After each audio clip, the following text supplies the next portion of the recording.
আসসালামু আলাইকুম ওয়া রাহমাতুল্লাহি ওয়া বারাকাতুহু। আলহামদুলিল্লাহি রাব্বিল আলামিন, ওয়াসসালাতু ওয়াসসালামু আলা সাইয়্যিদিল মুরসালিন ওয়া আলা আলিহি ওয়া আসহাবিহি আজমাইন। আমরা মহান আল্লাহ সুবহানাহু ওয়া তাআলার দরবারে অসংখ্য শুকরিয়া আদায় করি। আল্লাহ পাক যথারীতি আমাদেরকে আজকেও তার কোরআনের জ্ঞান অর্জন করার জন্য হাজির হবার সুযোগ করে দিলেন। সবাইকে সুস্থতার নিয়ামত দিয়ে আমাদেরকে আজকে আসার সুযোগ দিলেন। আমরা সবাই পড়ি আলহামদুলিল্লাহ। Understand Quran and Salah in easy way, সহজ পদ্ধতিতে কোরআন এবং সালাত অনুধাবন। এই কোর্সের আজকে হলো 10ম পর্ব। ইতিপূর্বে আমরা 9টি ক্লাস সম্পন্ন করেছি এবং এর মাধ্যমে কোরআনিক গ্রামার আর একই সাথে কোরআনিক কিছু শব্দ, আমরা প্রায় 50টির মতো শব্দ শিখেছি, যেগুলো আল কোরআনে এসেছে 26,000-এর মতো। একটা বিগ অ্যামাউন্ট শব্দ আমাদের আয়ত্তে চলে আসছে এবং আল্লাহ তাআলা যে ঘোষণা দিয়েছেন, ওয়ালাকাদ ইয়াসসারনাল কুরআনা লিযিকর, আমরা এর সুফল ভোগ করছি। কোরআন বোঝা কঠিন এই কথাটা যদি কেউ বলে বা মনে করে, সেটা আল্লাহ তাআলার ঘোষণার বিপরীত হয়ে যায়। এই জন্য যখনই আমাদের কাছে মনে হবে যে কোরআন শেখা কঠিন, তখন বুঝতে হবে এটা আসলে শয়তানের এই ধোঁকা। শয়তান কখনো চায় না যে আমরা কোরআনের কাছাকাছি আসি, কোরআন নিয়ে আমরা গবেষণা করি। এই জন্য কোরআনের সবচেয়ে বড় শত্রু হলো শয়তান। অন্য কোনো কাজের শুরুতে আল্লাহ তাআলার কাছে শয়তান থেকে আশ্রয় চাওয়ার কথা বলে নাই। আমরা প্রায় কাজ শুরু করি আল্লাহর নাম দিই, কিন্তু কোরআন তেলাওয়াত বা কোরআনের আলোচনাটাই এমন যে এখানে আগে শয়তান থেকেই আশ্রয় চাইতে হয় এবং এটা ওয়াজিব। আল্লাহ তাআলা সরাসরি ঘোষণা করেছেন যে তোমরা যখন কোরআন তেলাওয়াত শুরু করবে তখন শয়তানের কাছ থেকে আশ্রয় চাও। সেই হিসেবে আসলে আমরা শয়তানের বিরুদ্ধেই মূলত বিদ্রোহ করছি। শয়তানের যে পরিকল্পনা, আমরা যদি কোরআন শিখতে পারি, মূলত শয়তানি পরিকল্পনাটাই ব্যর্থ হবে, আমরা সফল হব। এই জন্য আমাদেরকে খুবই সতর্ক থাকতে হবে এবং খুবই আন্তরিকতার সাথে চেষ্টা করতে হবে, আর একই সাথে আল্লাহ তাআলার কাছে বেশি বেশি দোয়া করতে হবে। কারণ আল্লাহ তাআলা যদি আমাদেরকে রহম না করেন, আমরা যদি তার ভালোবাসা অর্জন করতে না পারি, তাহলে শয়তানের এই চতুর্মুখী আক্রমণ এবং হামলা, এটা থেকে আমরা নিজেদেরকে বিরত রাখতে পারবো না। এই জন্য সর্বাবস্থায় আল্লাহ তাআলার কাছে আমরা সাহায্য চাইব। আর একই সাথে আমার যা মেধা, যোগ্যতা, দক্ষতা, সময় এবং মন মানসিকতা, এগুলো সবগুলো আমরা কোরআনের পেছনেই দেওয়ার চেষ্টা করব। আল্লাহ তাআলা আমাদের সকলকে তৌফিক দান করুন। আমরা সবাই বলি আমিন। আমি আজকে 10ম ক্লাসের শুরুতে আমরা ইতিপূর্বে এই পার্ট 1 বইয়ের 50% কোর্সের যতটুকু কোরআন অংশ আমরা শেষ করেছি, সেগুলো আরেকটু রিভিউ করতে চাই। আমার সাথে সাথে তোমরাও একটু বলবে, জানা থাকলে তো ভালো, না জানা থাকলে আবার আমরা এটা স্মরণ করলাম। আসলে আমাদের এই কোর্সের বৈশিষ্ট্যটাই এরকম যে বারবার আমাদেরকে পিছন থেকেই টেনে আনতে হয়, কারণ সামনে যেতে গেলে পিছনের শক্তি লাগবে। পিছনের ব্যক্তিটা যদি দুর্বল হয়ে যায়, তাহলে উপরের দিকে, সামনের দিকে ওঠা যাবে না। এই জন্য আমরা যা পড়ি এগুলো যাতে একেবারেই মনের মধ্যে গেঁথে যায়, স্থায়ী হয়ে যায়, এগুলো আমরা এমনভাবে আয়ত্ত করব যাতে যে কোনো জায়গা থেকে, যে কোনো অবস্থায় আমরা সেগুলো বলতে পারি, বুঝতে পারি, বুঝাতে পারি। এই জন্য আমরা একই সাথে শুনবো, একই সাথে বলবো, একই সাথে আমরা আমাদের বোঝার চেষ্টা করব, আর সাথে সাথে আমরা টিপিআই পদ্ধতিতে আমাদের এই মানে কর্মকাণ্ডগুলো আমরা দেখানোর চেষ্টা করব যাতে সহজেই মনে থাকে।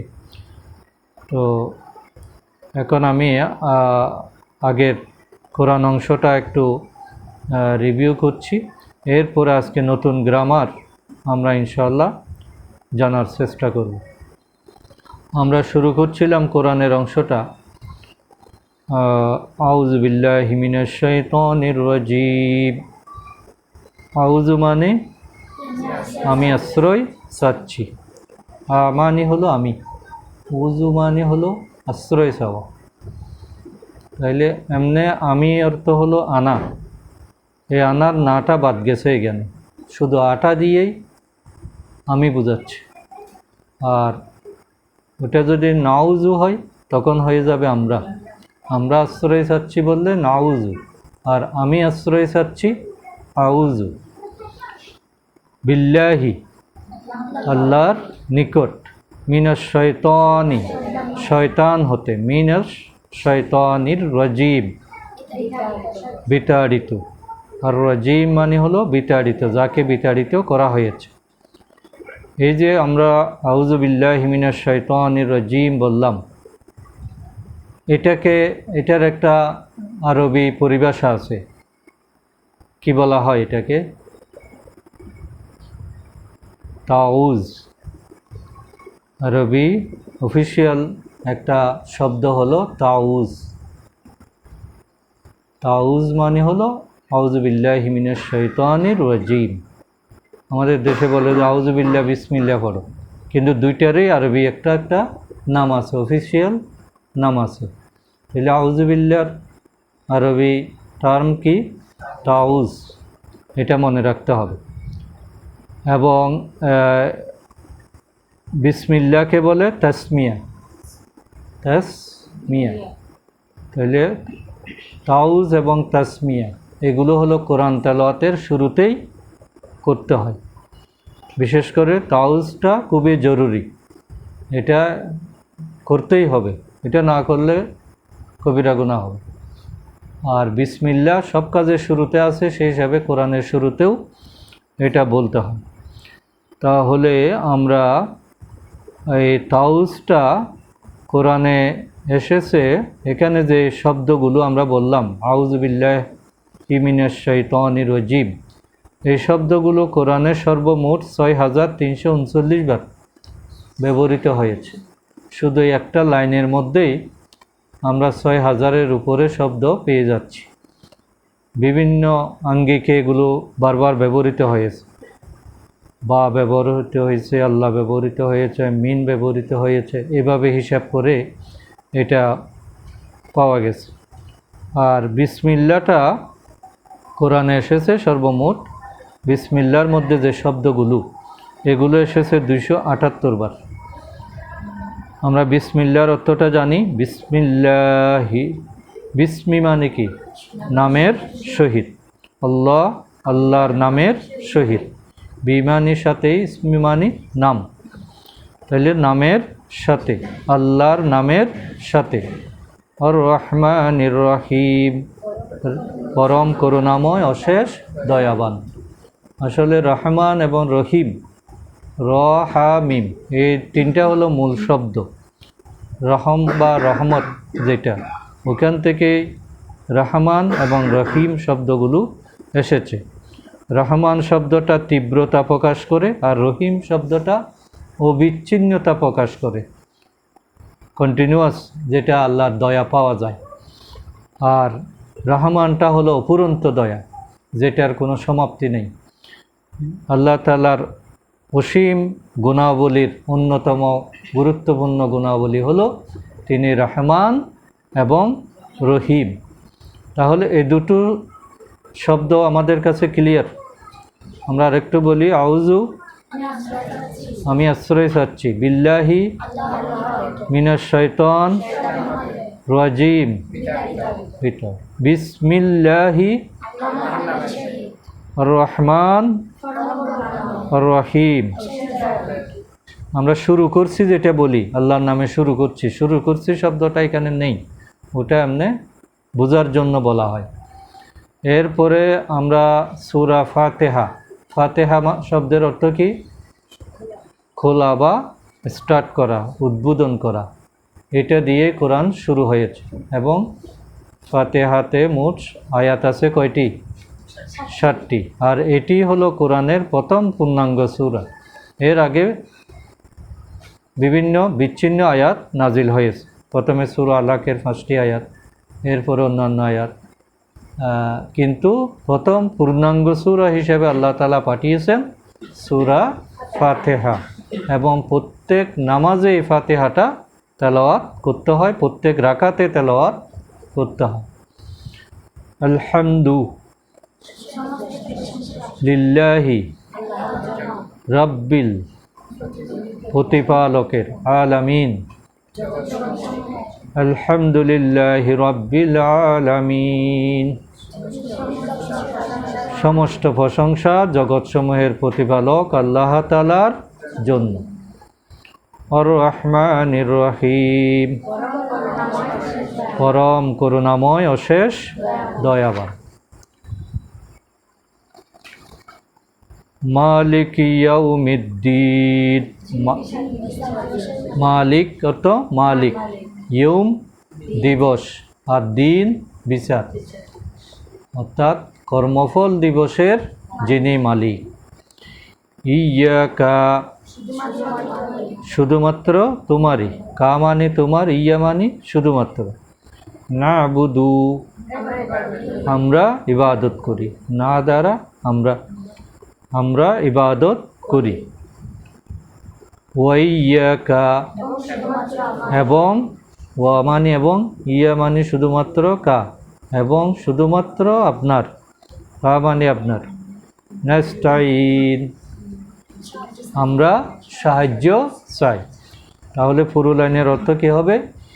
ইয়াকা না'বুদু ওয়া ইয়াকা নাস্তাইন, আমরা একমাত্র আপনারই ইবাদত করি এবং একমাত্র আপনার কাছেই সাহায্য চাই।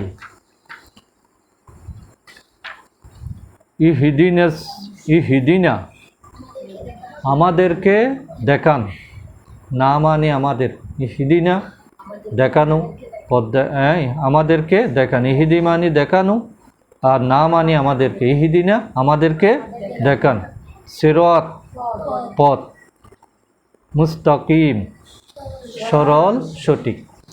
ইহদিনাস সিরাতাল মুস্তাকিম, আমাদেরকে সহজ সরল সঠিক পথ প্রদর্শন করুন। সিরাতাল লাযিনা, আল্লাযিনা মানে তাদের বা যাদের, আনআমতা আপনি যাদেরকে নিয়ামত দিয়েছেন বা যারা নিয়ামত প্রাপ্ত, আনআমতা মানে আপনি অনুগ্রহ করেছেন, আলাইহিম যাদের উপর, আলাইহি আলাইহিম, আলাইকা আলাইকুম, আলাইয়া আলাই না, এখানে তাহলে আলাইহিম তাদের উপর। সিরাতাল্লাযিনা আনআমতা আলাইহিম, তাদের পথে যাদের উপর আপনি কি করেছেন? অনুগ্রহ করেছেন। গয়র মানে নয়, মগদুব গজব প্রাপ্ত, আলাইহিম যাদের উপর, ওয়ালা এবং নয়, দলিন পথভ্রষ্ট, গয়রিল মাগদুবি আলাইহিম ওয়ালাদ-দাল্লিন, তাদের পথে নয় যাদের উপর গজব পতিত হয়েছে এবং তাদের পথে নয় যারা পথভ্রষ্ট হয়েছে। আল্লাহ তাআলা আমাদের এই মুনাজাত কবুল করুন। এটা একই সাথে আল্লাহ তাআলার কাছে মুনাজাত, দরখাস্ত। কোরআন শুরুর আগে এই সূরাটা পড়তে হয়। আল্লাহ তাআলা এটার জবাব হিসাবে আমাদের কাছে কোরআন পাঠিয়েছেন। আমরা আল্লাহর কাছে বলেছি আমাদেরকে ইহদিনাস সিরাতাল মুস্তাকিম, আমাদেরকে সিরাতাল মুস্তাকিমের পথ দেখান। আল্লাহ তাআলা এটার জবাব দিচ্ছেন, যালিকাল কিতাবু লা রাইবা ফীহি হুদাল লিল মুত্তাকিন, আমাদের দোয়ার ফসল হলো আল কোরআন। তাহলে কোরআন শুরুর আগে আমরা এই সূরা ফাতিহাটা বারবার তেলাওয়াত করব। এরপরে এই বইয়ের 23 পৃষ্ঠায় আমরা কোরআনের সূরা সওয়াদের 29 নম্বর আয়াতটা বলেছিলাম। এটা আমরা আরেকটু আবার স্মরণ করি। কিতাবুন, একটি কিতাব, আনজালনাহু, আনজালনাহু, আনজালনা, আনজালা মানে হলো নাজিল করা, নাহু আমরা, না মানে আমরা, হু মানে এটি, হু মানে কি হুম, তাহলে আনজালনাহু আমরা এটি নাজিল করেছি, আমরা এটি নাজিল করেছি। আমরা মানে কে? আল্লাহ তাআলা। আল্লাহ কয়জন? তা আমরা বলার উদ্দেশ্য কি? এটা কি বহুবচন অর্থে নাকি বিশালতা অর্থে? আল্লাহর বিশাল ক্ষমতা বোঝাতে গিয়ে এখানে বহুবচন শব্দটা ব্যবহার করা হয়েছে। এটা সংখ্যার বহুবচন নয়, এটা হলো ক্ষমতার ব্যাপকতা, বিশালতা, আল্লাহর মাহাত্ম্য বোঝাতে গিয়ে, বড়ত্ব বোঝাতে গিয়ে আল্লাহ তাআলা এখানে বহুবচন ব্যবহার করেছেন। কিতাবুন আনজালনাহু ইলাইকা, ইলাইকা মানে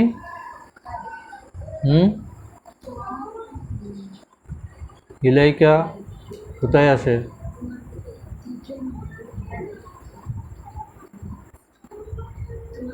হ্যাঁ, তোমার প্রতি বা আপনার প্রতি। কা ইলাইকা, ইলাইকুম বলছি না, এই ইলাইকা আপনার প্রতি। আপনার প্রতি বলতে মুহাম্মদ সাল্লাল্লাহু আলাইহি ওয়াসাল্লাম। মুবারাকুন কল্যাণময়, বরকতময় বা কল্যাণময়। ইলা থেকে ইলাইকা আর কি? ইলাইহি, ইলাইহিম, ইলাইকা, ইলাইকুম, ইলাইয়া, ইলাইনা, তাহলে ইলাইকা আপনার প্রতি, মুবারক কল্যাণময়। কিতাবুন আনজালনাহু ইলাইকা মুবারক, এই কিতাব আমি নাজিল করেছি, বরকতময় কিতাব আপনার প্রতি এটি নাজিল করেছি। লিয়াদাব্বারু, লি মানে যাতে বা জন্য, ইয়াদাব্বারু চিন্তা ভাবনা করে বা গবেষণা করে, তাদাব্বারু থেকে ইয়াদাব্বারু। আয়াতি, আয়াত সমূহ, আয়াতিহি তার আয়াত সমূহ, আয়াতিহি, আয়াতিহিম, আয়াতুকা, আয়াতুকুম, আয়াতিনা, আয়াতি, আয়াতি, আয়াতিনা, তাহলে আয়াতিহি তার আয়াত সমূহ। ওয়ালিয়াতাযাক্কারা, ওয়ালিয়াতাযাক্কারা, ওয়া মানে এবং, লি মানে যাতে বা জন্য, ইয়াতাযাক্কারা উপদেশ গ্রহণ করে।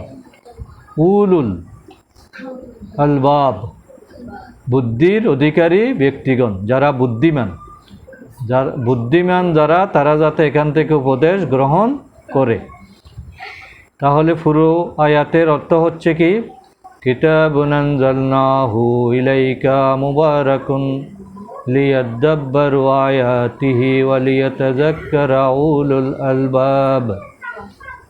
এটি একটি বরকতময় কিতাব যা আমি আপনার প্রতি বরকত হিসেবে অবতীর্ণ করেছি, যাতে তারা এর আয়াতসমূহ সম্পর্কে চিন্তাভাবনা করে এবং বোধশক্তির অধিকারীগণ, বুদ্ধিমানগণ যাতে উপদেশ খুঁজে পেতে পারে। এরপরে আমরা এই বইয়ের 28 পৃষ্ঠায় সূরা আল কামারের একটি রিপিটেড আয়াত, যেটি 4 বার উচ্চারিত হয়েছে।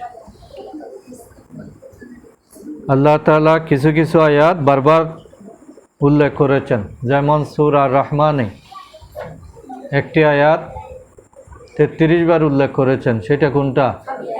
ফাবিআইয়ি আলা'i রাব্বিকা মা তুকাজ্জিবান। তাহলে এই আয়াতটার পাশাপাশি এটা 4 বার উচ্চারণ হয়েছে। ওয়ালাকাদ ইয়াসসারনাল কুরআনা লিযিকর। ওয়ালাকাদ মানে কি? ওয়া মানে এবং, লাকাদ মানে নিশ্চয়ই। তোমরা খাতা এখন রাখো, হৃদয়ের খাতায় সেট করতে হবে। এগুলো অবসর সময় ওদিকে খেয়াল করলে আমার কথাগুলোর জবাব দেওয়া যাবে না। আমার সাথে রেসপন্স করলে তাহলে পড়াটা মানে বিশুদ্ধ হবে, মনে থাকবে। যদি মনটা খাতার দিকে থাকে তাহলে আমার কথাগুলো ঢুকবে না। এই জন্য যতটুকু আমরা স্মৃতিশক্তি থেকে বলতে পারি এটাই যথার্থ। খাতা এদিকে রাখ, এখানে রাখ। ওয়ালাকাদ এবং নিশ্চয়, ইয়াসসারনা আমরা সহজ করে দিয়েছি, না আমরা, আল কোরআন কোরআনকে, লিযিকরি উপদেশ লাভের জন্য।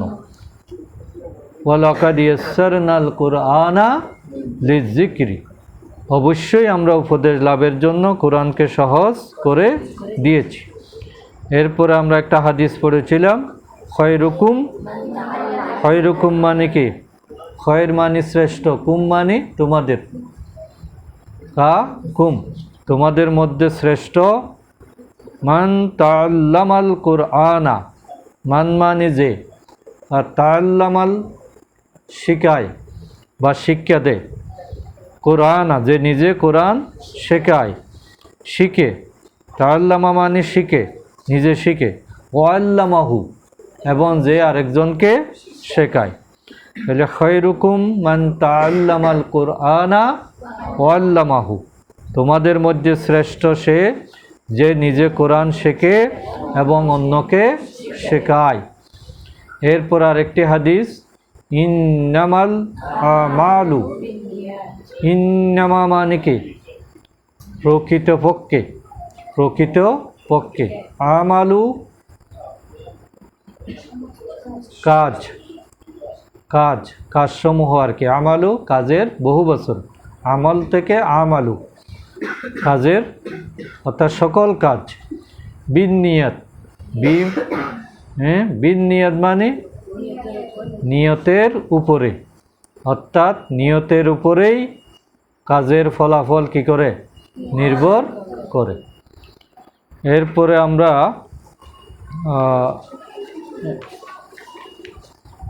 এই বইয়ের 33 পৃষ্ঠায় যেভাবে কোরআন শিখবেন, কোরআন তেলাওয়াতের শুরুতে আমাদেরকে আল্লাহ তাআলার কাছে প্রার্থনা করার একটি দোয়া শেখানো হয়েছে, রাব্বি জিদনি ইলমা। রাব্বি মানে কি? রাব্বি এটার সূত্র কি? আমার রব, তার রব, রব্বুহু তাদের রব, হ্যাঁ তাদের রব, রব্বুহুম তোমার রব, তোমাদের রব, রব্বুকুম আমার রব, রব্বি এই এখান থেকে রব্বি আমার রব, রব্বি আমার রব, আমাদের রব, রব্বুনা। তাহলে রব্বি আমার রব, হে আমার রব। জিদিনি, জিদ মানে, জিদি মানে কি? বৃদ্ধি করা। নি মানে আমাকে, রব্বি জিদিনি আমাকে বৃদ্ধি করুন, ইলমা জ্ঞান, হে প্রভু বা হে রব আমার জ্ঞান বৃদ্ধি করে দিন। তারপরে আরেকটি আয়াত, আল্লাজি আল্লামা বিল কলম, আল্লাজি মানে যিনি বা তিনি, এক বচন, এটার বহু বচন কি? আল্লাজিনা। তাহলে আল্লাজি বলতে এখানে কাকে বোঝানো হচ্ছে? আল্লাহ তাআলাকে। ইকরা বিসমি রাব্বিকাল্লাজি খলক, খলাকাল ইনসানা মিন আলাক, ইকরা ওয়া রাব্বুকাল আকরামুল্লাজি আল্লামা বিল কলম। এই যে আল্লাজি আল্লামা বিল কলম, আল্লাজি মানে তিনি, আল্লাহ তাআলা, আল্লামা শিক্ষা দিয়েছেন, বিল কলম বি মানে দ্বারা বা সাথে, কলমের সাথে বা কলম দিয়ে, বিল কলম কলম দিয়ে আল্লাহ তাআলা এলম শিক্ষা দিয়েছেন। তাহলে জ্ঞানের প্রধান উৎস কি? কলম। লেখার উপকরণ যেটা, কলম হোক, পেন্সিল হোক, চক হোক, যেটা দিয়ে লেখা হয়, ওই লেখার বস্তুটা থাকতে হবে। তাইলে পড়াশোনা জ্ঞানের সাথে কলমের সম্পর্কটা জরুরি। এখনকার ছেলেরা তো কলম ব্যবহার করে না, ছাত্ররা বলে যে আমি মোবাইলে লিখি। আসলে কলমের যেটা উপকারিতা, এটা আল্লাহ তাআলা এই শব্দটাই যেহেতু এখানে এনেছেন, সুতরাং এটার আলাদা একটা গুরুত্ব আছে। তাহলে একজন ছাত্রের পকেটে অথবা ব্যাগে সবসময় খাতার পাশাপাশি কী থাকবে? কলম থাকবে। এই কলম বহন করলে সওয়াব পাওয়া যাবে, কারণ আল্লাহ তাআলা এই কলমের কথাটাই জ্ঞানের উৎস হিসেবে ব্যবহার করেছেন। এরপরে 34 পৃষ্ঠায় আরেকটি আয়াত এখানে উল্লেখ করা হয়েছে, আইয়ুকুম আহসানু আমালা। আইয়ুকুম মানে কি? আইয়ু মানে কে, কুম মানে তোমাদের, কা কুম তোমাদের মধ্যে কে, প্রশ্ন করছে। আহসানু, আহসানু মানে উত্তম। কেমন উত্তম? সর্বোত্তম। হাসান থেকে আহসান, হাসান মানে উত্তম, আর আহসান মানে সর্বোত্তম, best, good, better, best. Ahsan মানে হলো বেস্ট, এটার উপর আর নাই। আমালা, আমালা মানে আমল থেকে আমালা, কাজে। তোমাদের মধ্যে সেই শ্রেষ্ঠ যে কাজে উত্তম। তোমাদের কাজে কাজ যদি ভালো হয়, তাহলে তোমরা কি হতে পারবে? শ্রেষ্ঠ হতে পারবে। এরপরে 38 পৃষ্ঠায় আমরা সূরা আল আসর,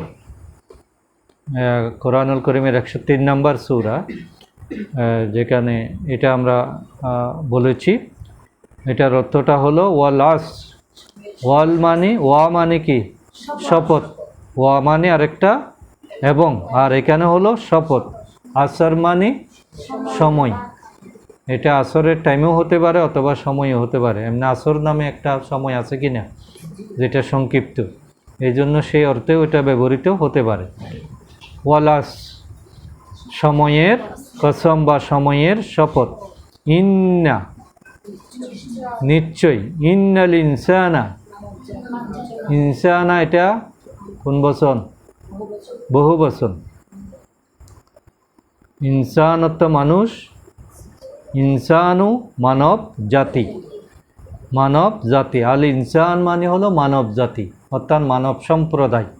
গোটা মানবতাকে এখানে বোঝানো হয়েছে। যত কিয়ামত পর্যন্ত যত মানুষ আসবে, সব মানুষকে উদ্দেশ্য করে আল্লাহ তাআলা বলছেন ইন্নাল ইনসানা লাফি, লা মানে অবশ্যই, ফি মধ্যে, অবশ্যই মধ্যে আছে, খুসর ক্ষতির মধ্যে। খুসরান মানে কি? ক্ষতি। তাহলে ইন্নাল ইনসানা লাফি খুসর, নিশ্চয় মানুষ ক্ষতির মধ্যে রয়েছে। ইল্লাল্লাযিনা, ইল্লা ব্যতীত, আল্লাযিনা যারা, যারা তারা ব্যতীত, অর্থাৎ যারা এর মধ্যে নাই। আমানু, আমানু ইমান থেকে, আমানু ইমান মানে হলো বিশ্বাস করা, আর আমানু বিশ্বাসী, ইমানদার, যারা ইমান এনেছে। ইল্লাল্লাযিনা আমানু ওয়ামেলু, ওয়া মানে এবং, আমেলু করেছে, আমল করেছে। ওয়ামেলু সলিহাত, সলিহাত মানে সৎকর্ম। সৎকর্ম কাকে বলে? যেগুলো আল্লাহর অনুমোদিত। আল্লাহ তাআলা যে সময় যে কাজটা যেভাবে করতে বলেছেন, সেই কাজটা সে সময় সেভাবে করাটাই হলো সৎ কাজ। ফজরের সূর্যোদয়ের আগে ফজরের নামাজ আদায় করতে হবে। যদি আমরা আদায় করি তাহলে এটা সৎ কাজ। নামাজও ঠিক আছে, সময়ও ঠিক আছে, এই জন্য এটা সৎ কাজ। কিন্তু সূর্য উদয়ের সময় যদি আমি নামাজ পড়ি, নামাজ ভালো কাজ, কিন্তু সূর্য উদয়ের সময় পড়লে এটা কি সলেহাত আর হবে হবে না, তখন সেটা হয়ে যাবে নাফরমানি। তাহলে সময়ও গুরুত্বপূর্ণ, কাজটাও গুরুত্বপূর্ণ। রমজানে রোজা রাখা ভালো কাজ, কিন্তু ঈদের দিন যদি রোজা রাখি, রোজা রাখাটা ভালো, কিন্তু ঈদের দিন রাখলে এটা কি আমলে সওয়ালে হবে? হ্যাঁ, হবে না। হ্যাঁ, এটা গুনাহ হয়ে যাবে, সময় ওভাবে বলে নাই। তারপরে সিজদা দেওয়াটা ভালো কাজ। আমরা নামাজে সিজদা করলে আল্লাহ খুশি হন। আল্লাহ বলছে যে তোমরা যখন সিজদা দাও তখন আমি তোমাদের একেবারে কাছাকাছি চলে আসি।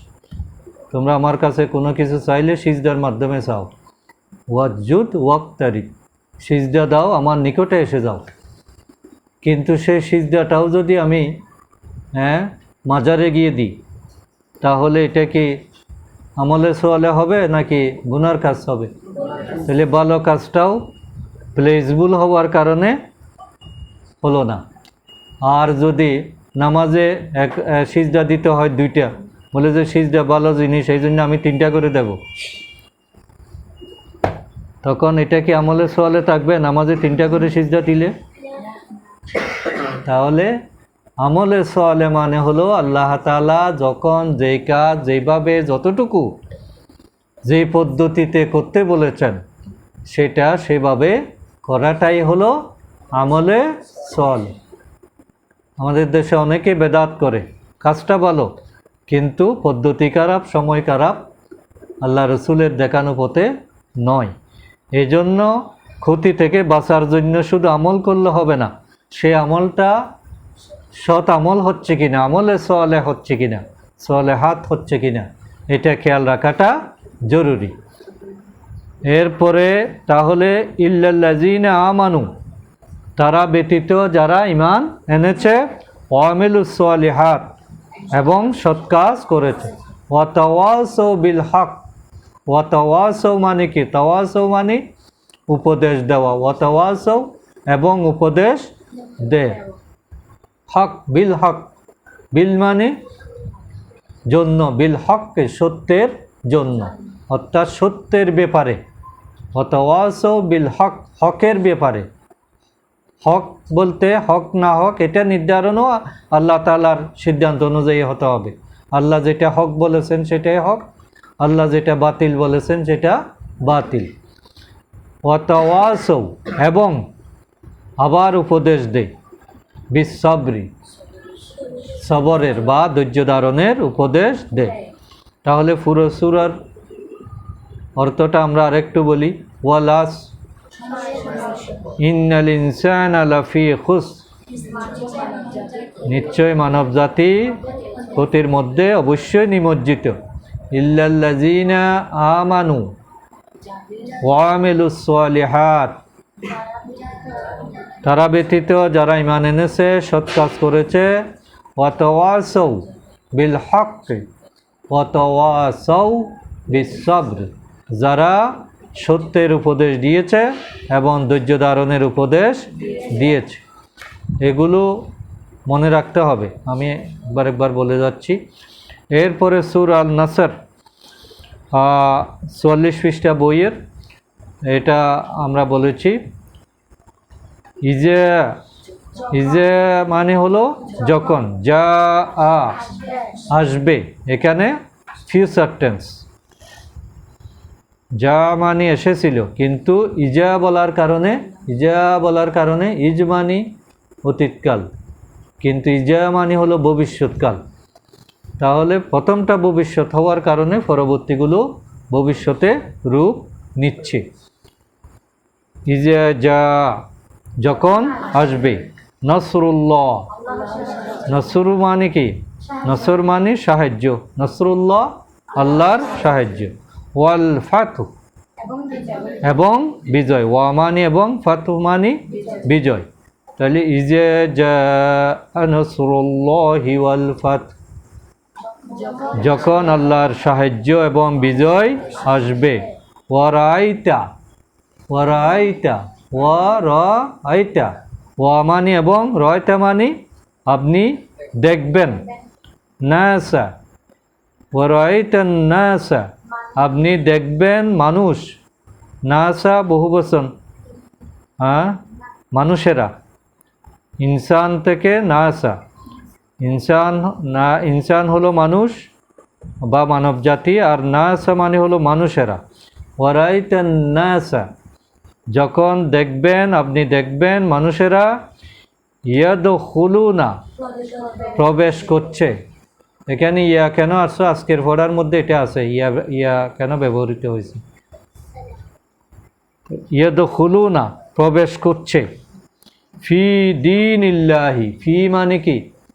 মধ্যে, দীনিল্লাহ, আল্লাহর দিনের মধ্যে। আফওয়াজা, দলে দলে। ওয়ারাইতান নাসা ইয়াদখুলুনা ফি দীনিল্লাহি আফওয়াজা। তাহলে অর্থ কি হবে? এবং আপনি দেখবেন মানুষ দলে দলে আল্লাহর দিনের দিকে প্রবেশ করছে। ফাসাব্বিহ, ফা মানে অতএব বা তাহলে, সাব্বিহ আপনি গুণগরিমা বর্ণনা করুন, তাসবিহ করুন। বিহামদি, বিমানের সাথে, হাম মানে প্রশংসা, প্রশংসার সাথে আপনি তাসবিহ করুন। রব্বিকা, রব্বহু, রব্বুহুম, হ্যাঁ, রব্বুকা, এই রব্বিকা হয়েছে কেন? বিহামদি হরফে জর আসছে, এই জন্য এখানে এটা রব্বুকার না হয়ে রব্বিকা হয়ে গেছে। তাহলে আপনার প্রতিপালকের প্রশংসা আপনি করুন এবং ওয়াস্তাগফিরুহু, আপনি তার নিকট, ওয়া এবং আস্তাগফির ক্ষমা প্রার্থনা করুন, হু তার নিকট আপনি ক্ষমা প্রার্থনা করুন। ইন্নাহু, ইন্না নিশ্চয়, হু তিনি, তার নিকট নিশ্চয় তিনি, ইন্নাহু মানে নিশ্চয় তিনি। কানা, কানা শব্দের স্বাভাবিক অর্থ কি? ছিল, কিন্তু এখানে হলেন। ইন্নাহু কানা তাওয়াবা, তাওয়াবা মানে কবুলকারী, তাওবা কবুলকারী। ইন্নাহু কানা তাওয়াবা, নিশ্চয় তিনি তাওবা কবুলকারী।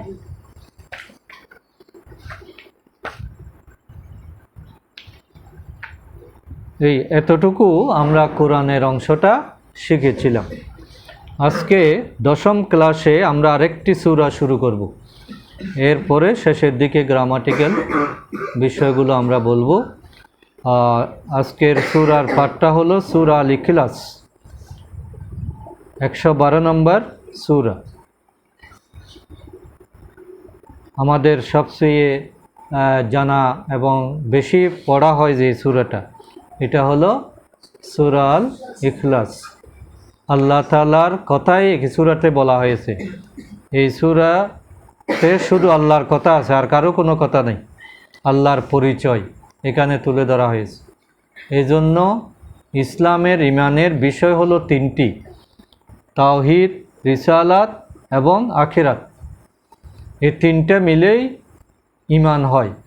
যেহেতু এখানে তাওহীদের কথাটা এসেছে, আল্লাহর একত্ববাদের ঘোষণা, এই জন্য হাদিসের মধ্যে এসেছে যে এই সূরাটা যদি কেউ একবার পাঠ করে তাহলে কোরআনের 10 পারা পাঠ করার সমান, আর 3 বার পাঠ করলে 1 খতম কোরআন খতম করার সমান সওয়াব আল্লাহ তাআলা দান করবেন। এই জন্য অনেক সাহাবী ছিলেন যারা বারবার এই সূরাটা তেলাওয়াত করতেন। নামাজে প্রায় সময় তিনি সূরা ইখলাস তেলাওয়াত করতেন। আল্লাহ রসুলের কাছে বিচার গেল, ইয়া রাসূলুল্লাহ, অমুক কি ইমাম দিলেন, সব সময় শুধু একটা সূরা পড়ে। তখন আল্লাহ রসুল তাকে জিজ্ঞেস করলেন যে তোমার কি বিষয়টা কি, তুমি এটা ছাড়া অন্য সূরা পড়ো না কেন? বলল, ইয়া রাসূলুল্লাহ, এটা আল্লাহ তাআলার গুণগান বর্ণনা করা হয়েছে, আল্লাহর পরিচয় দেওয়া হয়েছে, এই জন্য এই সূরাটাকে আমি বেশি ভালোবাসি, এটা আমার সবচেয়ে বেশি প্রিয় সূরা। তখন আল্লাহ রসুল বললেন, এই সূরা ইখলাসের ভালোবাসার কারণে আল্লাহ তাআলা তোমাকে জান্নাত দান করবেন। আলহামদুলিল্লাহ। তাহলে আমরা আজকে এটার অনেক লম্বা ব্যাখ্যা আছে, আমরা শুধু শব্দের অর্থগুলো জানার চেষ্টা করি। কুল, কুল মানে কি? বলুন। কোরআনে এই শব্দটা এসেছে 100 বার। কুল শব্দটা কয়বার এসেছে? 100 বার। হুয়া, হুয়া মানে সে, এখানে হবে তিনি। কুল হুয়া মানে তিনি। আল্লাহ, তিনি আল্লাহ, অর্থাৎ আল্লাহ। কুল হুয়াল্লাহু মানে আল্লাহ তিনি। আহাদ, আহাদ মানে কি? ওয়াহেদ থেকে আহাদ। ওয়াহেদ মানে এক, আর আহাদ মানে একক। একের পরে দুই আছে, কিন্তু এককের পরে আর কিছু নাই, আগেও নাই পরেও নাই। এই জন্য আহাদ শব্দটা হলো যার আগে পিছে কোনো কিছু নাই, এটা ইউনিক শব্দ। কুল হুয়াল্লাহু আহাদ, বলুন তিনি আল্লাহ যিনি একক। আল্লাহুস সামাদ, আল্লাহ সামাদ মানে হলো যিনি স্বয়ং সম্পূর্ণ। ইংরেজিতে বলে সেলফ সাফিসিয়েন্ট, সেলফ সাফিসিয়েন্ট, যিনি স্বয়ং সম্পূর্ণ। এই সামাদ শব্দটা খুবই তাৎপর্যময়, এটার অনেক লম্বা ব্যাখ্যা আছে। আমরা সেই দিকে যাব না, আপাতত আমরা অর্থটা শিখব। আল্লাহুস সামাদ, যিনি স্বয়ং সম্পূর্ণ। লাম ইয়ালিদ, লাম মানে হলো নেগেটিভ অর্থে ব্যবহৃত হয়, না বা নয়। কোনো কিছু নয় বলতে আমি করিনি, বলিনি, যাইনি, এই যে না অর্থে লাম শব্দটা ব্যবহৃত হয়। ইয়ালিদ, ইয়ালিদ মানে হলো জন্ম দে, যে জন্ম দে। তাহলে লাম ইয়ালিদ মানে হলো তিনি জন্ম দেন নাই। লাম ইয়ালিদ, তিনি জন্ম দেন নাই। এই শব্দটা কোরআনে আছে 347 বার। ওয়ালাম, এবং নয়। ওয়া মানে এবং, লাম মানে হলো না, নয়। ওয়ালাম এবং নয়, এই শব্দটা আসে 347 বার। ইউলাদ, ইউলাদ মানে হলো যে জন্ম দেয়, তাকে জন্ম দেওয়া হয়। এটা passive, passive voice, active voice. একটা হলো নিজে করা, আরেকজন হলো করানো হয়। তাহলে লাম ইয়ালিদ, তিনি জন্ম দেন নাই। ওয়ালাম ইউলাদ, তাকেও কেউ জন্ম দেয় নাই, অর্থাৎ তিনি কারো কাছ থেকে জন্মগ্রহণ করেন নাই। লাম ইয়ালিদ ওয়ালাম ইউলাদ, তার মানে তারও কোনো সন্তান নাই, আর তিনিও কারো সন্তান নন, তার কোনো পিতামাতা নেই। কাফেররা প্রশ্ন করছিল যে ইয়ার মুহাম্মদ সাল্লাল্লাহু আলাইহি ওয়াসাল্লাম, আপনি যে আল্লাহ আল্লাহ বলেন, আল্লাহকে কে সৃষ্টি করেছে? তার বাবার নাম কি?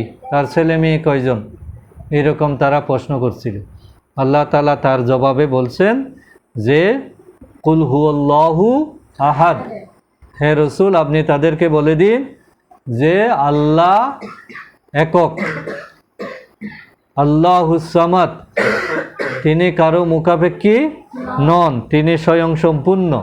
এবং লাম ইয়ালিদ ওয়ালাম ইউলাদ, তিনি কোনো জন্ম দেন নাই, তাকেও কেউ জন্ম দেয় নাই। ওয়ালাম ইয়াকুন, ওয়া এবং লাম নয়, ইয়াকুন সে হয়। তাইলে ওয়ালাম ইয়াকুন, যেহেতু না বোধক আছে, এটা হবে না সে হয় না, এবং সে হয় না। লাহু তার, লাহু লাহুম, লাকা লাকুম, লি লানা, এই লাহু তার। কুফুয়ান, কুফুয়ান মানে হলো সমকক্ষ, তুলনীয়, কুফু সমান। আহাদ, আহাদ মানে প্রথমে আমরা নিয়েছিলাম একক, কিন্তু এখানে আহাদের অর্থ হবে কেউ নয়, কেউ, কেহ অর্থে এখানে আহাদ শব্দটা ব্যবহৃত হয়েছে। ওয়ালাম ইয়াকুল্লাহু কুফুয়ান আহাদ, তার সাথে তুলনীয় বা তুলনা করা যায় এরকম কেউ নয়। কেহ তার সাথে তুলনীয় নয়, এবং কেহ তার সাথে তুলনীয় নয়। ওয়ালাম ইয়াকুল্লাহু কুফুয়ান আহাদ। এটা হলো সূরা ফাতিহার অর্থ। সূরা ইখলাস, তাহলে এরপরে আমরা আজকে গ্রামার অংশে চলে যাব। আজকে একটা নতুন গ্রামার আমরা শিখব, সেটা হলো আমরা ফেলে মাদি বলেছি। ফেলে মাজি কয়টা? 26টা। ফালা, ফালু, ফালতা, ফালতুম, ফালতু, ফালনা। এখন আজকে বলবো ফেলে মুদারি। এটা দিয়ে আরও 6টা সেন্টেন্স আমরা বানাবো। সে করেছিল, এখন হবে সে করবে। তাহলে সে করেছিল, আমরা বলেছি কি? ফালা। তারা করেছিল ফালু। তুমি করেছিলে ফালতা। তোমরা করেছিলে ফালতুম। আমি করেছিলাম ফালতু। আমরা করেছিলাম ফালনা। পরিবর্তনটা কি শুরুতে না শেষে?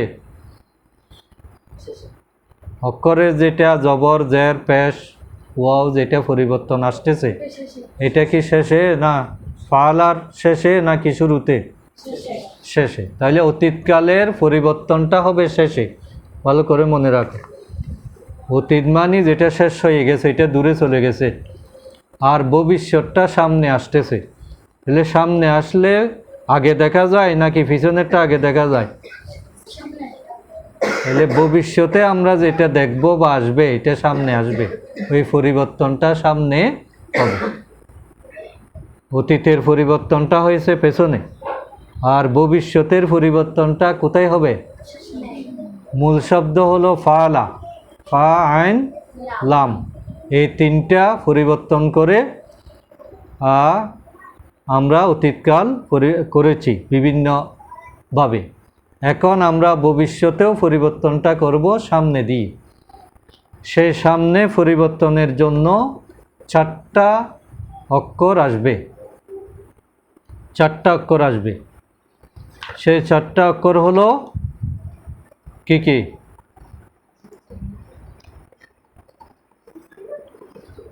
তাই না,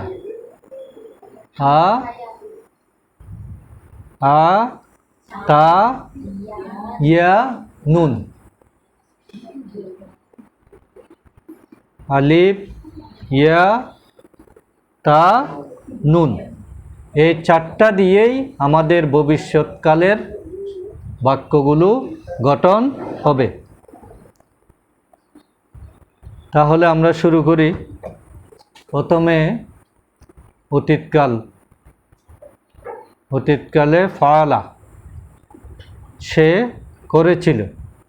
সে করেছিল কি? ফালা। তারা করেছিল ফালু। তুমি করেছিলে ফালতা। তোমরা করেছিলে ফালতুম। আমি করেছিলাম ফালনা। ফালতু। আমরা করেছিলাম ফালনা।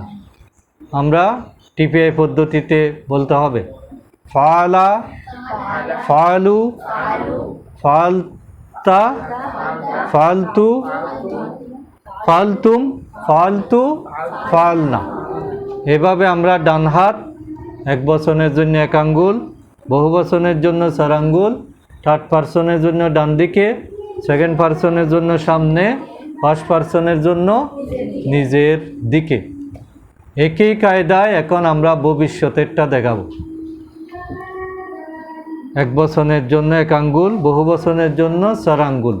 তবে এটা ভবিষ্যৎটা যেহেতু দূরে, আমরা অতীত বলার সময় হাত সোজা রাখছিলাম, এখন হাত উপরে উঠবে। দূরে দেখানোর জন্য হাত উপরে তুলতে হয় কি না? তাহলে থার্ড পারসনের জন্য উপরে উঠবে 1 আঙ্গুল, 4 আঙ্গুল। সেকেন্ড পারসনের জন্য উপরে এই কপাল বরাবর 1 আঙ্গুল, 4 আঙ্গুল। আর ফার্স্ট পারসনের জন্য কপাল বরাবর 1 আঙ্গুল, 4 আঙ্গুল। এটার দ্বারা আমরা কোন কাল বোঝাবো? মুদারে।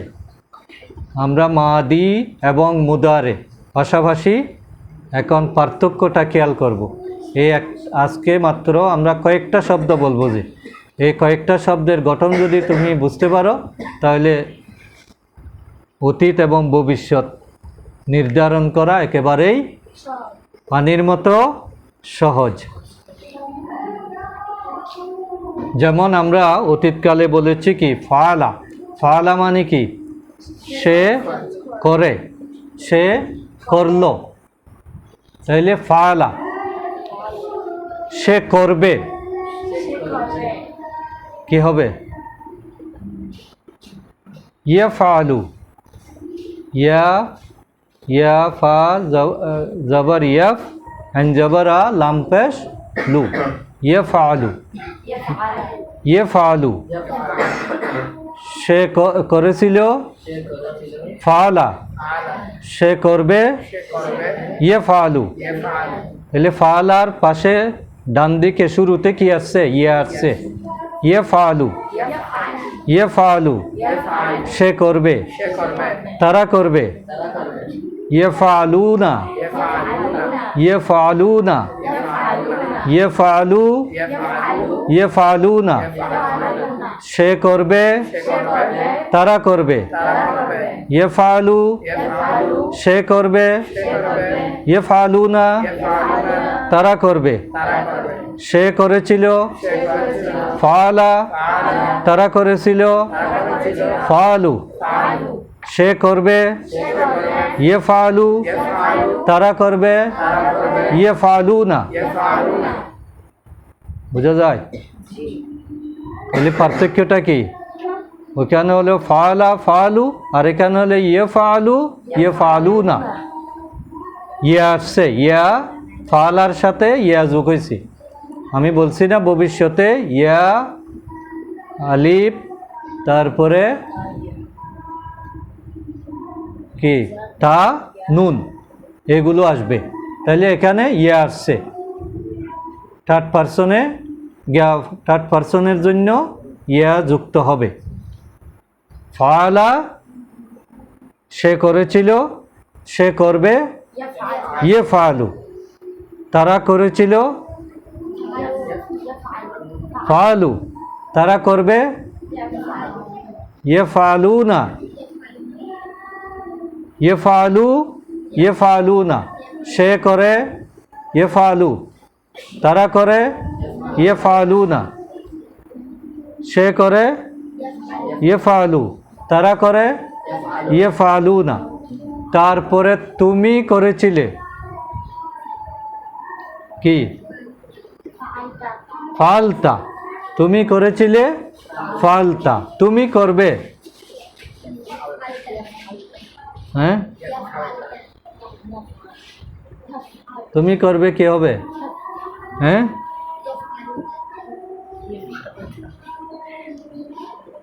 তা দিয়ে যুক্ত হবে। তুমি তোমরা তা দিয়ে যুক্ত হবে। তাফআলু, তুমি করবে তাফআলু, তোমরা করবে তাফআলুনা, তাফআলুনা। তোমরা করবে তাফআলুনা। তুমি করবে তাফআলু, তোমরা করবে তাফআলুনা। সে করবে ইয়াফআলু, তারা করবে ইয়াফআলুনা। তুমি করবে তাফআলু, তোমরা করবে তাফআলুনা। তাইলে প্রথম দুইটা থার্ড পারসনে ইয়া, সেকেন্ড পারসনে তা। ফার্স্ট পারসনে কি আসবে আফআলু, আমি করব। আফআলু, আফআলু, আমি করব, আমরা করব। নাফআলু, হামজা এবং নুন দুটোটা এখানে ফার্স্ট পারসনের জন্য ব্যবহৃত হবে। আমার জন্য হামজা, আমাদের জন্য নুন। আফআলু, নাফআলু, আফআলু, নাফআলু।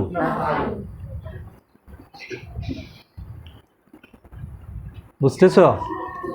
আবার আমরা এখন কোনটা বলতেছি? ফেলে মুদারে বা মুজারে, ভবিষ্যৎকালীন ক্রিয়া। ভবিষ্যৎকালীন ক্রিয়ার মধ্যে আবার বর্তমানেও আছে। সে করবে বা করে, দুটোটার গঠন একই রকম। এই কর্মের মধ্যে করেটাও ধরা যাবে। আমি যদি বলি সে করে, তাহলে কি হবে? ইয়েফআলু, সে করবে। ইয়েফআলু, সে করে যে কথা, সে করবে একই কথা। তুমি করো, তাফআলু, তোমরা করো। তাফআলুনা, তুমি করবে। তাফআলু, তোমরা করবে। তাফআলুনা, আমি করি। আফআলু, আমি করব। আফআলু, আমরা করি। নাফআলু, আমরা করব। নাফআলুনা, না নাফআলু, ওখানে না নাই। আফআলু নাফআলু, আফআলু নাফআলু। তাহলে আরেকটু দ্রুত আমরা বলি।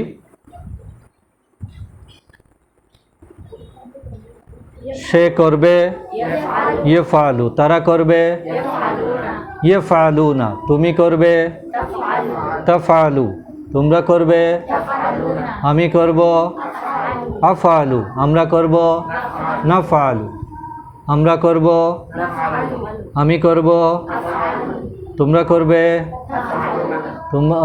তুমি করবে, তাফআলু, তারা করবে, ইয়েফআলুনা, সে করবে, ইয়েফআলু, ইয়েফআলু, ইয়েফআলুনা,